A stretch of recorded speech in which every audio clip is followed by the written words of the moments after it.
সুখের আগে আল্লাহ বান্দার ৩টি পরীক্ষা নেন। আপনার জীবনে কি এখন ভীষণ কষ্ট চলছে? চারদিকের পরিস্থিতি দেখে কি খুব হতাশ হয়ে পড়েছেন? তাহলে আজকের এই কথাগুলো মনোযোগ দিয়ে শুনুন। মনে রাখবেন, সুখ আসার ঠিক আগমুহূর্তে মহান আল্লাহ তাআলা বান্দার ৩টি কঠিন পরীক্ষা নেন। যখনই দেখবেন আপনার জীবনে এই ৩টি লক্ষণ দেখা দিয়েছে, তখনই বুঝবেন আপনার কষ্টের দিন শেষ হতে চলেছে এবং খুব শীঘ্রই জীবনে বড় কোনো সুখ ও স্বস্তি আসতে যাচ্ছে। কারণ আল্লাহ পাক রাব্বুল আলামিন নিজেই পবিত্র কুরআনে আশ্বস্ত করে বলেছেন। কুরআন খুলে দেখুন, ৩০ নম্বর পারা, সূরা আশ শারহের ৬ নম্বর আয়াত। ইন্নাল মা আল উসরি ইউসরা, নিশ্চয়ই কষ্টের পরেই সুখ রয়েছে। আকাশের কালো মেঘ যেমন চিরকাল থাকে না, তেমনি আপনার জীবনের এই কষ্টও চিরস্থায়ী নয়। এই সুখ দেওয়ার আগে আল্লাহ যে ৩টি পরীক্ষা নেন সেগুলো হল: ১. ধৈর্যের পরীক্ষা।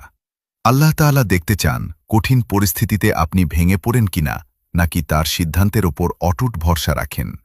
অধৈর্য না হয়ে আল্লাহর ওপর তাওয়াক্কুল করাই এই পরীক্ষার মূল লক্ষ্য। আল্লাহ তাআলা নিজেই বলেছেন, ইন্নাল্লাহা মা আশ সাবিরিন, নিশ্চয়ই আল্লাহ ধৈর্যশীলদের সাথে আছেন। ২. কষ্টের পরীক্ষা। আল্লাহ রাব্বুল আলামিন আপনাকে বিভিন্ন অভাব, অনটন, মানসিক বা শারীরিক কষ্ট দিয়ে পরীক্ষা করবেন। তিনি দেখতে চান বান্দা কষ্টে পড়লে কি আল্লাহকে ভুলে যায়, নাকি আরও বেশি করে তাঁকে স্মরণ করে। তাই বিপদে পড়লে হতাশ না হয়ে বেশি বেশি আল্লাহর জিকির ও এবাদত করুন। ৩. নিঃসঙ্গতার পরীক্ষা। এটি সবচেয়ে কঠিন পরীক্ষা। আল্লাহ আপনাকে এমন এক পরিস্থিতিতে ফেলবেন যখন আপনার পাশে কেউ থাকবে না। মা, বাবা, ভাই বোন, আত্মীয় স্বজন কিংবা পরম বন্ধু সবাই যেন আপনার থেকে দূরে সরে যাবে। নিজেকে সাগরের মাঝখানে একা ভাসমান মনে হবে, কাউকে সাহায্য করার মতো পাবেন না।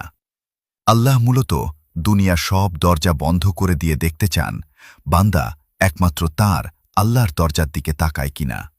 কারণ দুনিয়ার সব দরজা বন্ধ হয়ে গেলেও আল্লাহর রহমতের দরজা কখনোই বন্ধ হয় না। শেষ কথা, এই ৩টি পরীক্ষায় যারা ধৈর্য ও বিশ্বাসের সাথে উত্তীর্ণ হতে পারে, আল্লাহ তাআলা তাদের জীবনকে অকল্পনীয় সুখ, শান্তি ও অলৌকিক নেয়ামত দিয়ে ভরিয়ে দেন। তাই বিপদে ভেঙে না পড়ে সবসময় আল্লাহর ওপর বিশ্বাস রাখুন। কষ্টের পরেই অপেক্ষা করছে আপনার জীবনের সেরা সুখ। ভিডিওটি ভালো লাগলে কমেন্টে আমিন লিখে শেয়ার করে সবাইকে জানিয়ে দিন।